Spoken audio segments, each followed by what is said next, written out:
గాంధారి ఆడదాని నిబద్ధత అద్వితీయం. చరిత్రలో రాంగ్ సైడ్ ఉండిపోయి తగినంత గుర్తింపు రాలేదు కానీ గాంధారి కథ త్యాగానికి, ధర్మానికి, ధైర్యానికి నిలువెత్తు రూపం. భర్తకు చూపు లేకపోతే భార్య కూడా జీవితాంతం ఈ ప్రపంచాన్ని చూడకూడదు అని నిర్ణయించుకోవడం ఏంటి? అక్కడే అర్థమైపోతుంది కదా గాంధారి క్యారెక్టర్ డెప్త్. భర్తతో సమానంగా బాధను పంచుకుంది. తన ఒక్కొక్క కొడుకు చనిపోతుంటే, తన గుండె పగిలిపోతుంటే ఓర్చుకుంది. భర్తకు అండగా నిలిచింది. గాంధారి ధర్మ నిబద్ధతకు, మాతృభావానికి, త్యాగానికి, గుండె నిబ్బరానికి ప్రతీక. గాంధారి కోపం కూడా ధర్మబద్ధమే. ఆమె బాధ కూడా సమాజానికి ఒక గుణపాఠమే. గాంధారి కోపం మాత్రం ఒక ప్రళయం. ఏకంగా శ్రీకృష్ణుణ్ణే శపించింది గాంధారి.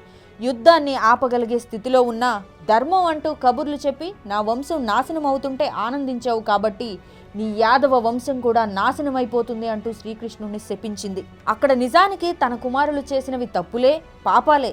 కానీ తల్లి మనసు కదా తల్లడిల్లిపోయింది. 100 మంది కుమారులను పోగొట్టుకున్నా తట్టుకొని నిలబడ్డ ధైర్యం గాంధారి సొంతం. కృష్ణుడు కూడా ఆమె బాధను అర్థం చేసుకున్నాడు. శాపాన్ని స్వీకరించాడు. చివరికి భర్తతో కలిసి అడవులకు వెళ్ళి తపస్సులో మునిగి భర్తతోనే మోక్షం పొందింది.